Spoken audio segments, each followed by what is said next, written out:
Happy New Year, John. Happy New Year, Eric. 2020. Hard to believe. Yeah, I would make the obligatory have to figure out how to write that on my checks, but I don't think I've written a check in 10 years.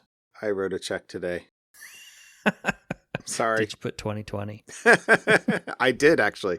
It was the first time I wrote the date, of course, since, I guess. Yeah. Yeah, there's a couple of things for which I still use checks, I guess. And yeah, every time I have to reorder them, I'm like, really? Because a box lasts a long time these days. I think we were 3 years into this house before we ran out of checks from the other house that had our old address on it, and I just used them up. I didn't see any reason not to. And I don't know how long I'd had that box, before moving. So Yeah. But anyway, yes. Welcome to 2020. Welcome to the future. It's hard to believe. I don't feel any different. Yeah. I don't know. I'm feeling old, honestly, a little bit. But maybe that's just because I've been on vacation for a week and a half, and and I've put in a lot of hours on vacation. I put in a lot of hours reading on vacation. Did you finish the series? So, no, I'm on book 12. Oh, okay. Also known as the final book that Brandon Sanderson split into 3 because he can't just write one book. He is very prolific. Yes. So yeah, I just started the first Brandon Sanderson joint book. So wait. I assume I'll be done in a week or so. Okay. So wait. How many are there? There's 14? 14, yeah. Okay. So Wheel of Time, by the way, just in case we haven't actually said that. Yes, 12,000 pages. But who's counting? Are you enjoying it still? Very much so. Okay. To the point I was late heading into the office this morning because I was up till I think 2 something last night reading. Oh my! Because I just couldn't put it down. Book 11, I wanted to just finish it. Yeah. I didn't. I had to finish. I woke up in the morning and finished it in the morning. Oh, okay. So, also why I was late. Oh, well, I wouldn't know. I haven't been to the office for a couple weeks. So, how was your holiday? Holidays, plural. Very relaxing. Yeah, when the kids got older, probably 5 or 6 years ago, I suppose, we decided that we weren't going to buy a bunch of garbage and put it under the tree. We were going to do something. So Christmas this year, we went on vacation to an island that had an observatory at the top. Ooh. And we drove the little 4-wheel drive all the way to the 14,000-foot top at sunset and watched the sunset and hung out next to some NASA observatories. Yeah? They were really cool. How were the stars? Could you see the stars? Yes. We saw plenty of stars, although I should explain where. So this was the big island of Hawaii, the Mauna Kea Observatory, Mauna Kea area that has a whole bunch of observatories on it. And when we got there, we initially didn't think we were going to be able to go see it because it was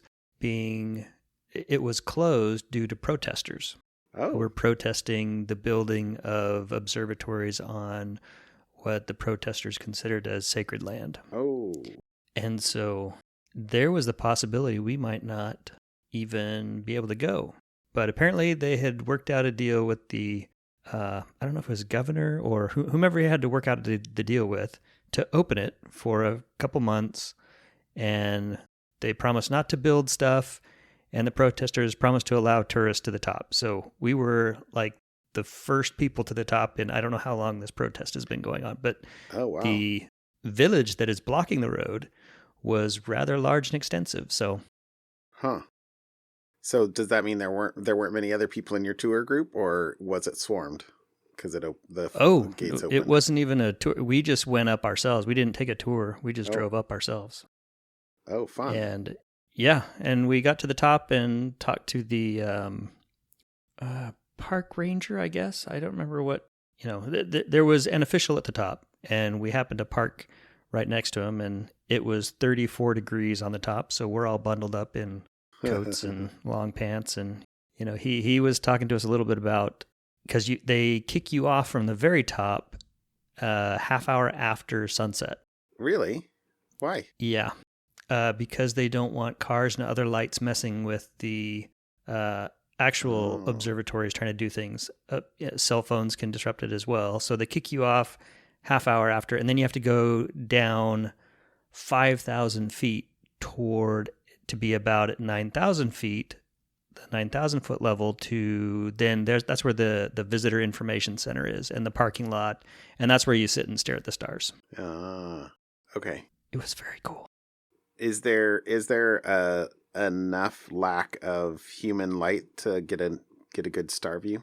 Oh, absolutely. The entire island is black, and all the street lights, instead of bright white, they're this very dim yellowy orange. And so when the sun goes down, even down at sea level, you can really see the stars really well, because there is not a lot of light anywhere. That's fantastic. So it was very cool. That's awesome. I tried out the Pixel 4 jealous. with the night shot. I've seen those. I've seen the Galaxy commercial, or the Pixel commercial, where they're shooting a Galaxy using night mode or whatever it's called. And yeah, I'll have to show you some pictures. I mean, the photos on the commercial have to have been faked, I would think. But did you get some They good were a lot better than the ones I got, but I was surprised at how well it did. And mine were also just holding by hand, so yeah, probably a little bit harder. And I didn't spend a lot of time. There's a bunch of controls you can fuss with as well, and I didn't spend a lot of time trying to fuss with the controls. I just took the default pictures, and we got some pictures, but they were not as they were not like the commercial. Okay, but they were still pretty cool. It was still pretty cool. Yeah. Okay. Well, the ones with the moon were awesome. were the best, because there was still some, enough light from the moon to see things. But okay, look forward to seeing those. Mm-hmm. Look forward to seeing. Anyways, those. that was my holiday, which I enjoyed very much. That's awesome. All right, cool. Well, I have mostly stayed around here. We had a nice holiday too. Fencing? Not quite. We're mostly done with fencing for the winter. So no, this was just a ton of other projects that have been, some of which have been sort of wishful things. So, for example, we started building a tack room in the barn. So I've spent the last 3 days framing up some walls for a couple of rooms and trying to figure out how to cope with the concrete, and which isn't exactly level, and old wiring that I'm like, where does this wire? What is this wire? This doesn't make any sense. So got probably another couple of days of that, and then I got to figure out how to put in, one of those attic stairs that kind of go up, up into an attic in a house. That you pull on the chain, you pull down. The ladder comes down into the hallway. I don't want to. I don't want to put a stair in to like the second level, but I do want to be able to store stuff up there. And so I don't want to frame the rafters until I know how far apart they have to be to put in one of those things. And the things that they have down at Lowe's don't look like what I want. So anyway, so I'm. Well, you'll have to tell me how that goes, because I've been lot. debating putting one of those in my garage. Okay. Yeah. Well, I'll keep you posted. But I've gone through a whole bunch of nails in the nail gun, and the other thing that I have not done yet, but I bought a, I don't know if it's a toy, but I have all the walls actually, or we have all the walls up and kind of held in place, but not affixed to the concrete yet.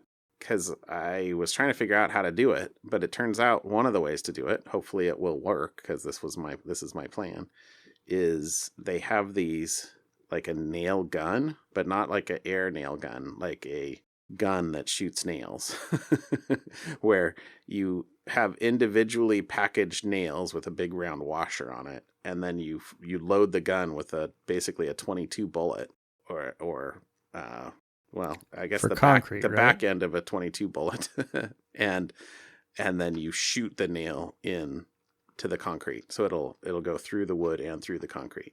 So gotcha. We'll see if it works. Does it work? I have not done it yet. Although the walls are all I didn't want to do that until I know the walls are exactly where they need to be. So yeah, if you went into the barn and hung on the walls at the moment, they would all come crashing down. But don't do that. Anyway, I've done a whole bunch of other stuff too. A lot of wiring actually for me at the moment. So for the last couple of years, we've had a extension cord running out from the barn out to power an electric fence, and so we dug a trench and put conduit in there. And since I was going to run a wire out there, I went ahead and put a Romex in, or I put 4 wires in so that I could run a plug out there, and I put a plug out on the fence. It wasn't that far. It was like, I don't know, 80 feet of trench, and then I still haven't quite got that project done. I have to finish that tomorrow. But at that point, we literally have mowed over 2 extension cords in the last couple years. So no more shall an extension cord be draped across the grass, which will be just fine with me. So anyway, lots of projects, basically. Next time you're over, never ending. I'll show you all the crap. I shouldn't show you all the crap in my shop because there's too much crap in my shop, but I've done a bunch of stuff in the shop too. It's fun. Yeah. I'm trying to I want to come build something up. Okay. We'll have to work something out. I have been I've been making a bunch of presents for the team. So I'll show you some of that stuff on Sunday. So we'll see. Okay. All right. Well, hey, that's a lot. Anyway, it's been a fun holiday. Anyway, okay. Well, okay. This is actually a security podcast, at least mostly. So we should talk about security stuff. Well, I can give you my exposed ElasticSearch server of the week. Oh, okay. Okay. Yes. The breach of the week. The breach, the exposure of the week. So there was an IoT vendor, Wyze, Wyze, that had an exposed ElasticSearch server that had, customer data, customer email, nicknames for the camera. Wyze, they do IoT devices. And yeah. So they had nicknames for cameras, what the Wi-Fi SSID was that you connected it to, and apparently some tokens if people hooked their Wyze up to. Oh, I now have said that 6 times now. Sorry. And so that in and of itself wasn't that remarkable. The thing that I pulled out of this was the Wyze people were a little miffed, and deservedly so, because they received a support ticket contact on December 26th at 9:21 a.m. saying, "Hey, there's an issue with you have an exposed Elasticsearch bucket." And then 14 minutes later, the article explaining everything was published. Oh, so my gracious not exactly sakes. A disclosure, policy, give somebody the 90-day window to try to fix and repair things and stuff. It was 14 minutes. So that was unfortunate. So they scrambled to kind of fix it, and they have a number of, they have some information. It was not their production server. It was one of their test servers, and they copied the data from their production server so they could play around with it and test some things. And they forgot to remove that. So, honest accident. But except it's even 14 weirder minutes. that a test server would be exposed externally. Well, everything's in the cloud now, so. Yeah. Yeah. Anyways, that's really all I had on that one. Was just yet another thing. Anything you connect to the internet can get leaked, potentially get leaked, even from companies that are trying to do the right thing. Accidents happen, and there was an accident. Yeah. So one of the quote in here is, "We copied some data from our main production servers and put it into a more flexible database that is easier to query." So they're not actually using Elasticsearch probably for production. They were probably Right. Okay. Okay. Lovely. Oops. I had a minor piece of follow up as well. Trying to remember when we talked about the gas station. Was that just last episode? Anyway, so this was the convenience store chain Wawa, WAWA, which I'm not sure where they Where is are Wawa? based. I want to say that. Oh, East Coast. So I see. yeah, I've probably visited them in Florida then, because I was gonna say I know I've stopped at one before, but it's probably in Florida that I've seen it. So yeah, it looks like an East Coast thing. It says locations across Pennsylvania, New Jersey, Delaware, Maryland, Virginia, Florida, and Washington, D.C. So they are probably the one that or one of the ones that prompted that previous article. So Right. Wawa said the malware was configured to collect payment data that passed through its in-store point of sale systems. So this was not a skimmer, out on the pumps. So anyway, Wawa disclosed its security breach a week after payments processor Visa published a security alert about multiple incidents involving POS malware at gas pumps across North America. So there you go. They may not be the only one, but they certainly appear to have been one of the ones. It was 2 weeks ago, episode 106. We chatted about it. Okay. So my second, I don't know. I'm not sure this was real follow-up. Did you see the notes? I threw a little chunk of JavaScript in there. Yeah, and I was trying to figure out why is this follow-up other than just to it's like how just to annoy you. Following up annoying Eric. Probably. Yeah. Well, this isn't really topic, but I didn't know what a quine is. Had you ever heard of a quine? No, not until I clicked on the Wikipedia link. Yeah. Either.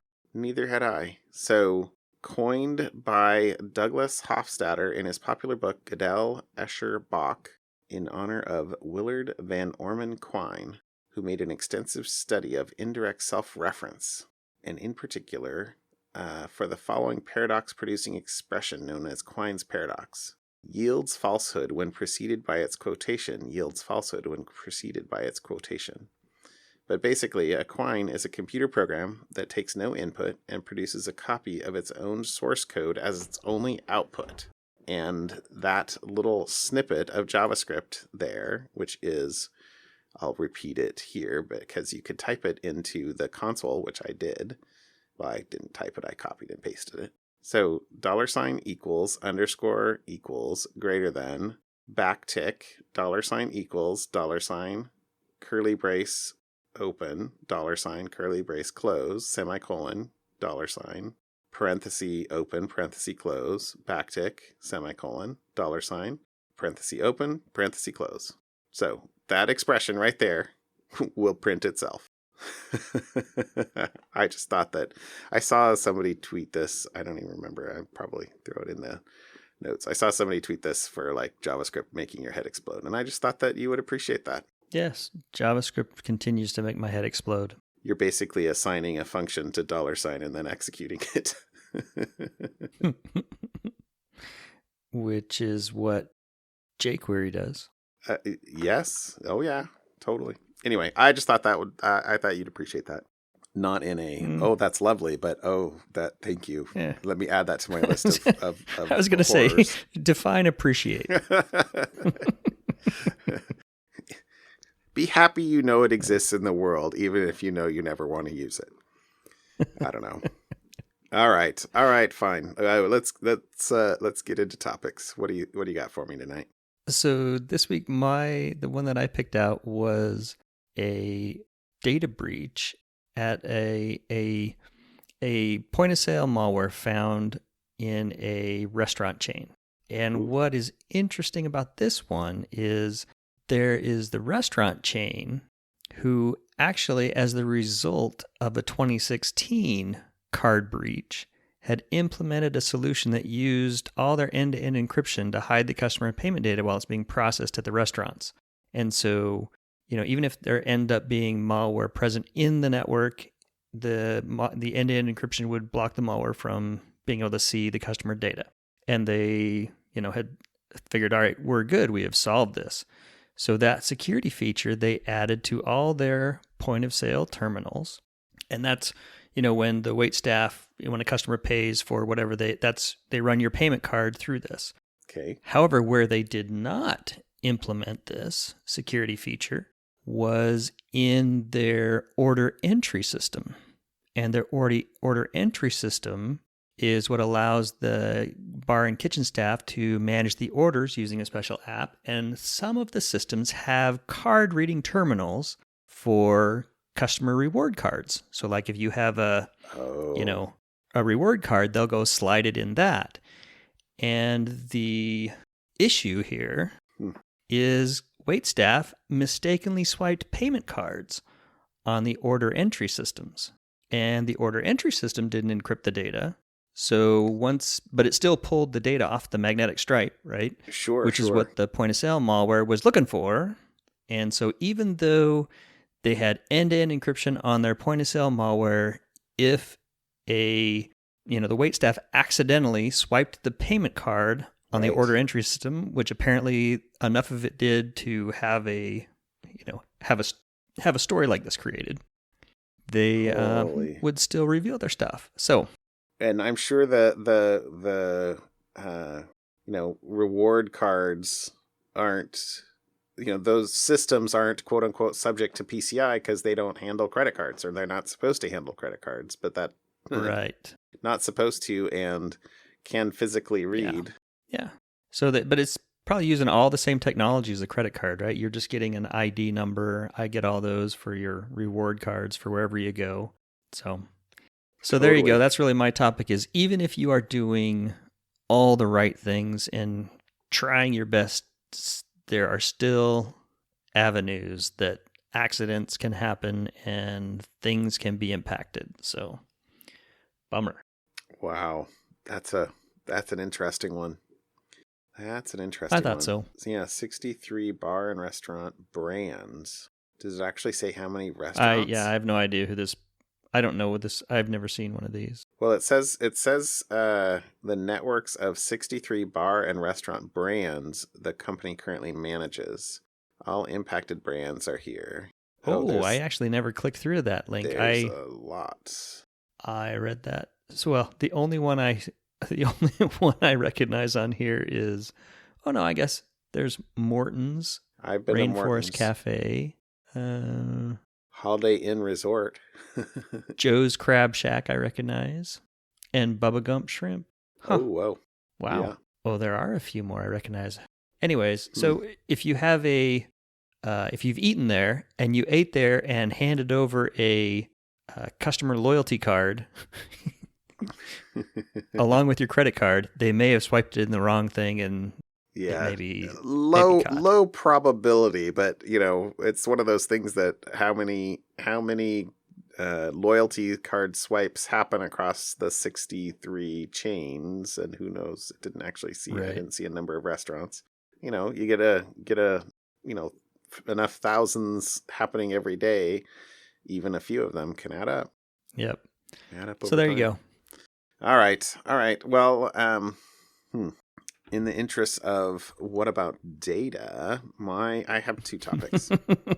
But the first one is also about data, which is, what does your car know about you? So this is a Washington Post article that where they quote unquote hacked a Chevy Volt to see what data it was collecting. And I saw this. I don't know. I saw this pass by. Was like, ooh, that would be a good topic to talk about. Threw it in our Slack. And then when I came back and I read it later on, and it was not what I thought it was going to be. I kind of thought it was going to be, kind of what we talked about before, where you, one of my last articles where they did a reverse proxy and then you actually watched the data that was coming off the car. But I didn't realize until I read the article here that, a lot of that, the telematics is probably going over cell networks, which are harder to intercept. So, basically they focused this article on data that they could see was being collected by the car and stored locally. And then they tried to ask GM about their data collection policies, what type of data they're collecting, and got basically, palm to face about, answers. So, there was some comments in here that said, according to some years ago California law, you're supposed to be able to ask companies about the data they're collecting, and they sent 2 letters and didn't get any responses, and the responses that they did get from other avenues were basically just pablum.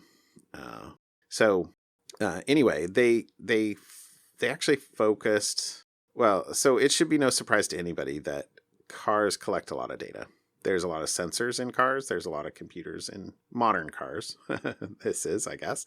And not yours, John. Yeah, not mine. Which actually, the last line of the article was that the guy they had come hack the car drives a 92 Toyota or something like that. And I'm like, okay, there you go. man after my own heart. But yeah, I mean, modern cars collect a lot of data. There's tons of sensors. All the sensors are, streaming data, and the computer or computers are using those sensor values to decide both what to do, in the things of, case of things like, not even just anti-lock brakes and that kind of stuff, but now there's sort of, collision pre-braking, right? There's cameras and LiDAR and many, many more things on cars these days. And the sensors are all active, streaming their data. And much of that data is being sampled and stored for telematics. It's kind of, frankly, I'm still on this. It's a little creepy for the insurance companies, right? You see all those insurance companies that are saying, hey, you just take this little device of ours, we'll give it to you for free, and you plug it into your OBD2 port, and we'll give you a discount on your car insurance if you drive safer or whatever.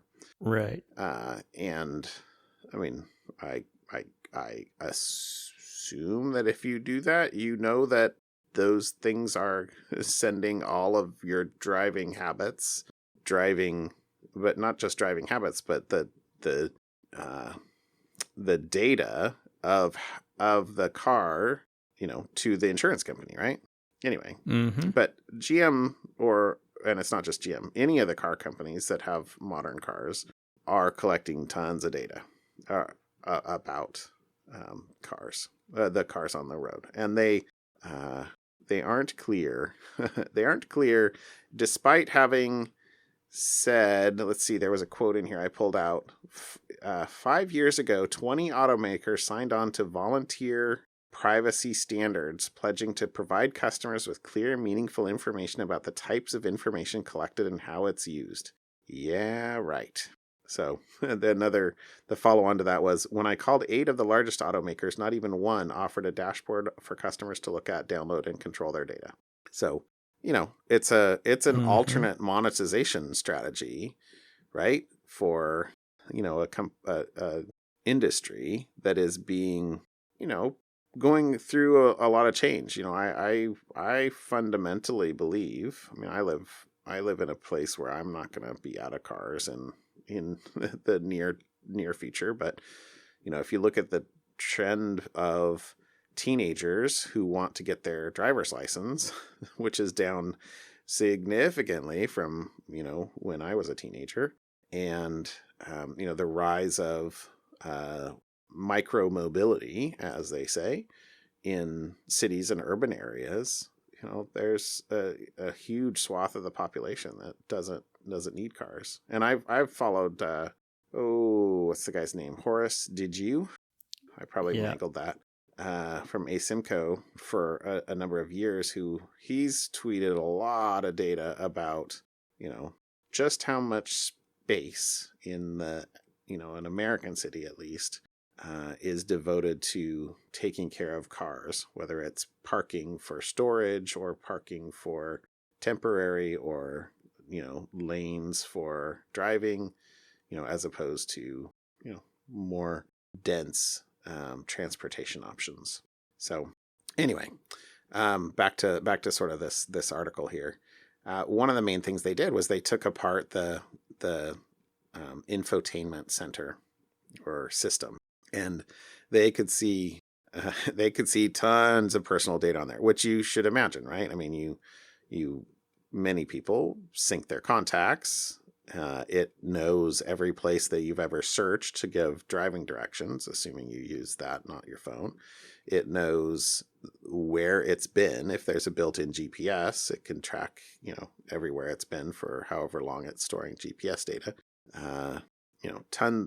Phone call records, potentially even recordings, tons of data there. And the other thing they did to just sort of prove that point is they bought a used infotainment system off of eBay, and then downloaded the data off of that and could enumerate a bunch of the private data there. So two more points here. The first is that they, quote unquote, automakers say they put data security first. Oh gosh. The sentence said by everyone prior to exposure. Yeah.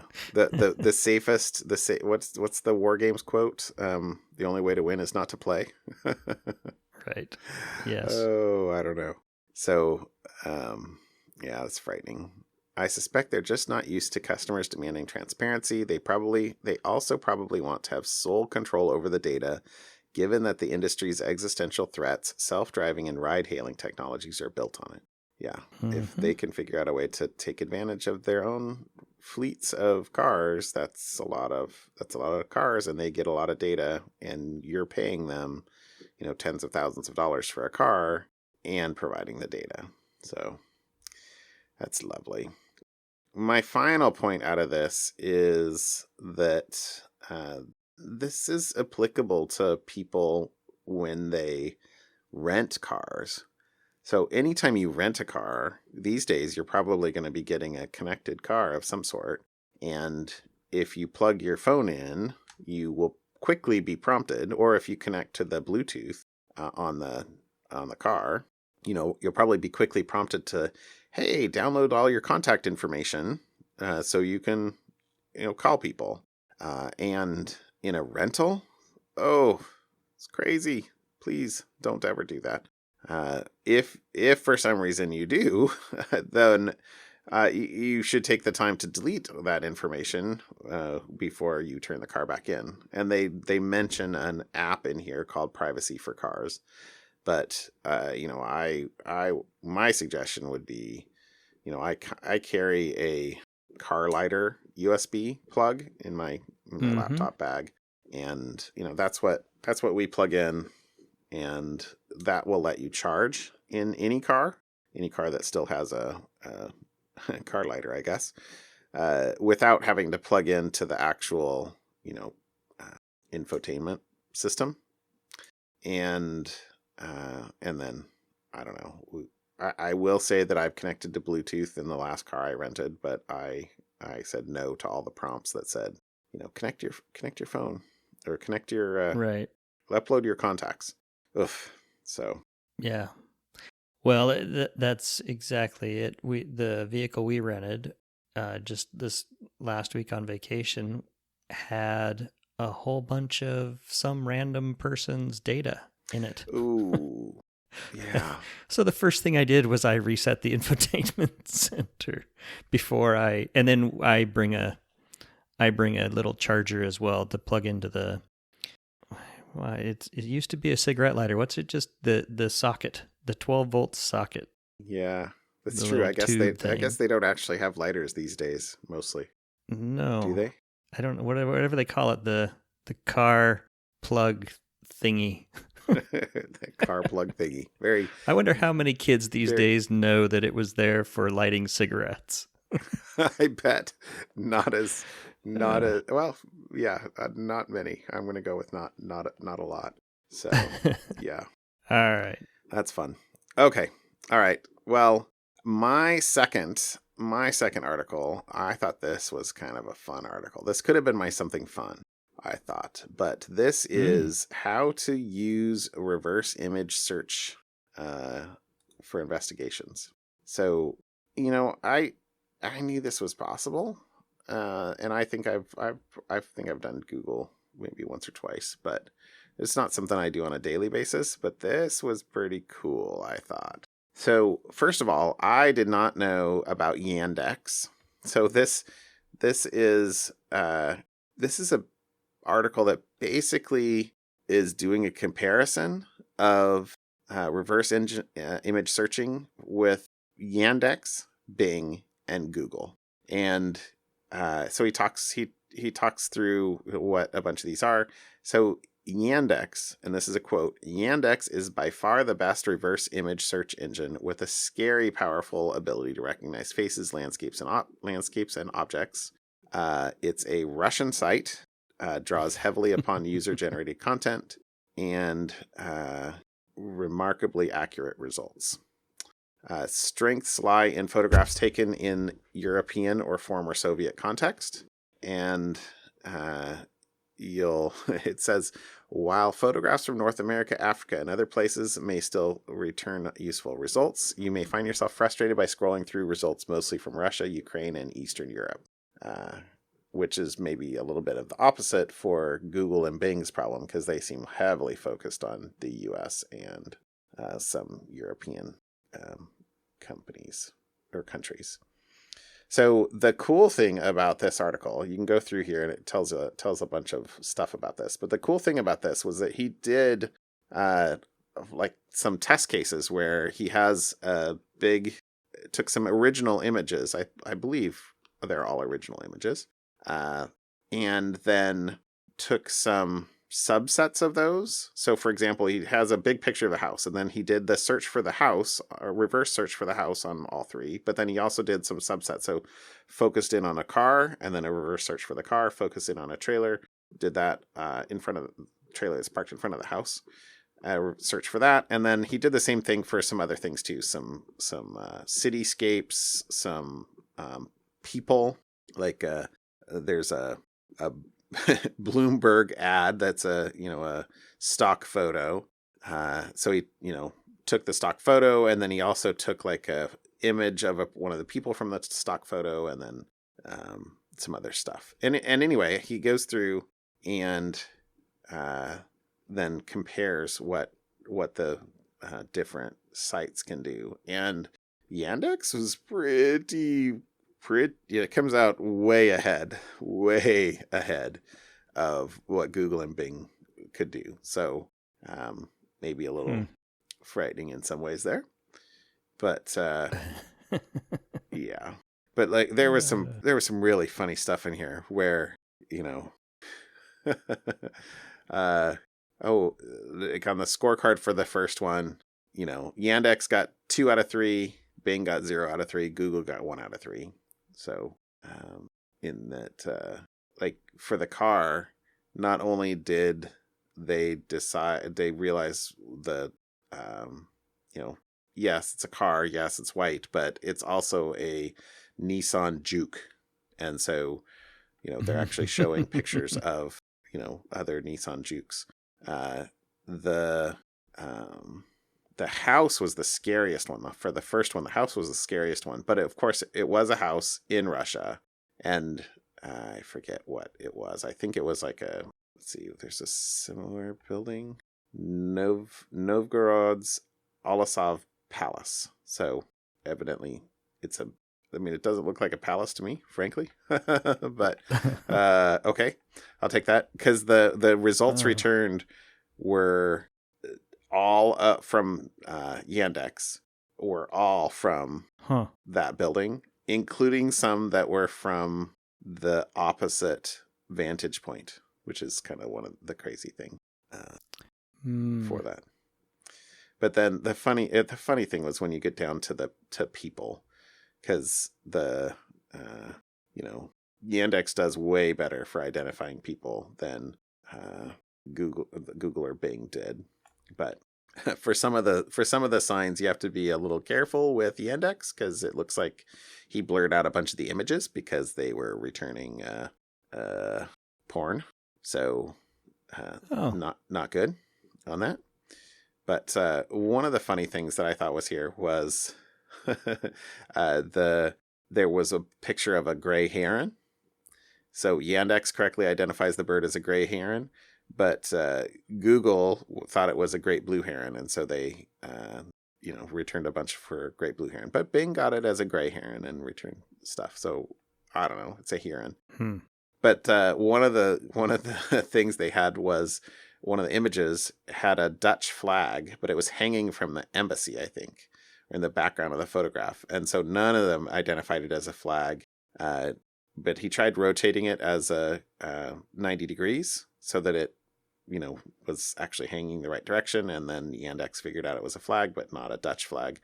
But Google only thought that since it was hanging, thought it was curtains. So that was pretty funny. Returns all sorts of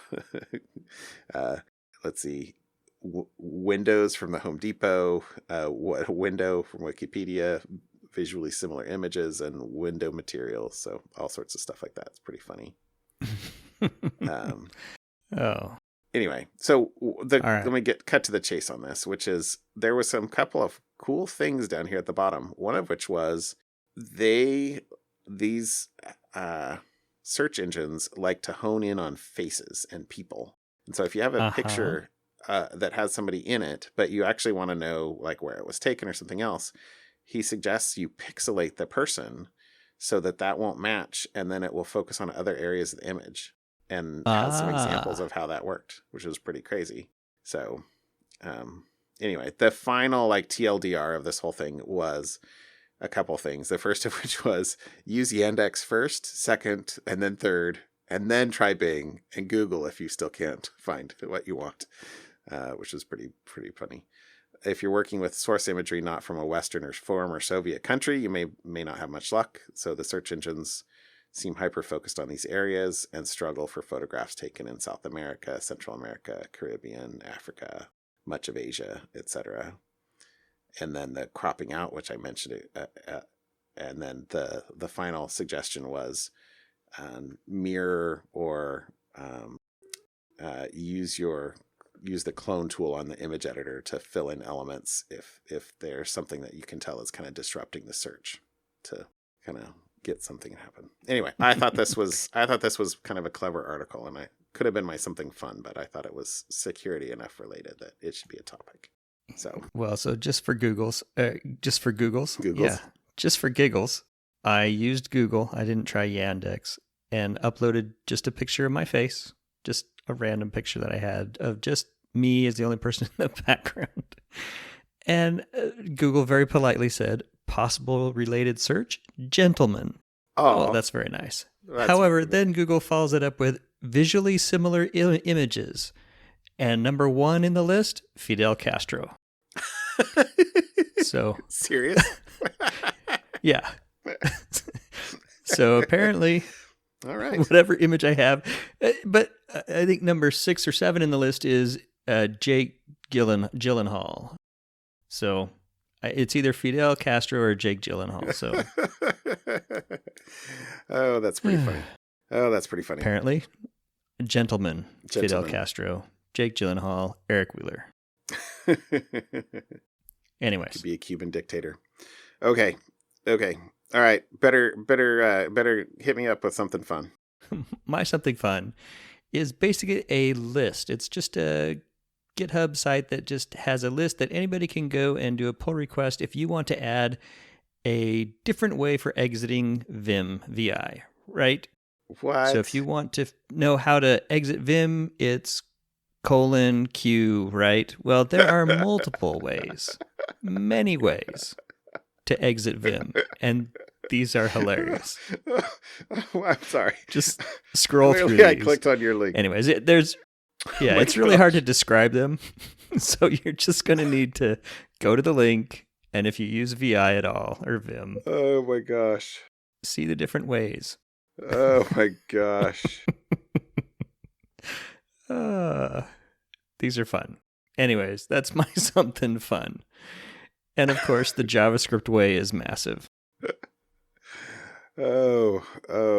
Okay, I'm sorry. This is pretty funny. The Kubernetes way. The passive aggressive way. Fork bomb. Oh gosh. Yeah. Okay. All right. Anyways, that's my something fun. How to exit Vim. That's it. At least made me laugh. Although, yeah. somebody put us to run a silent git clone and then execute it. So yes. Note, only run this if you really, really trust whoever this is to run code on your computer. Yeah, please no. Okay, I'm sorry. That is hilarious. Okay, all right. I'm gonna. What am I gonna do? I had to something fun. We're going long tonight, though. All right, I'm gonna say my first one fast. So my first one is a 43,900-year-old cave painting. Is the oldest story ever recorded. So this was an article in, where did I get it from? Ars Technica, I guess.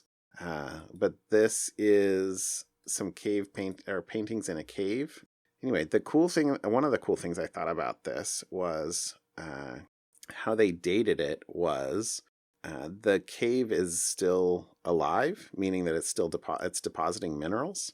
And so layers of rock are growing over the painting in spots. And in the minerals that are in the layers, they include small traces of uranium, which decays and into thorium-230, and the thorium isn't water soluble and only gets into the rock via decay. So they measure the ratio of uranium-234 to thorium-230, and they can tell how recently the rock layer formed. And so the deposits have been growing over the mural for 49,300 years, for at least 49,300 years. So the painting's clearly older than that. And it's the oldest record we know of an actual story. So I thought that was really cool. So check that out. But then very cool. My biggest something fun that I thought was really cool was the fact that what is today? Today's the 2nd, right? When we're recording this is the 2nd. But yesterday, on January 1st, a whole bunch of stuff entered the public domain for the first time in a long time because of a thing that Congress did in 2000, delaying by another 20 years for works entering the public domain. So yesterday was Public Domain Day, and I got this link from a guy I follow, Andy Inatko. But there's a website we'll post in here from Duke University that has a list of a bunch of the items that are now in the public domain. So including movies, so some of the early Buster Keaton movies, and the first film adaptation of Peter Pan, and from music's Rhapsody in Blue by George Gershwin, for example. And let's see, a bunch of books, including some Edgar Rice Burroughs, Hugh Lofting, so Dr. Doolittle's Circus, for example. So anything in 1924 is now public domain, and hopefully that will continue every year now, instead of getting another boot down the decades.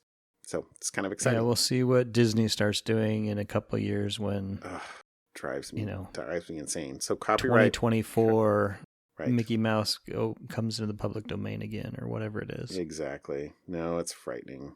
Steamboat Willie. We need to just give grandfather that in or something like that.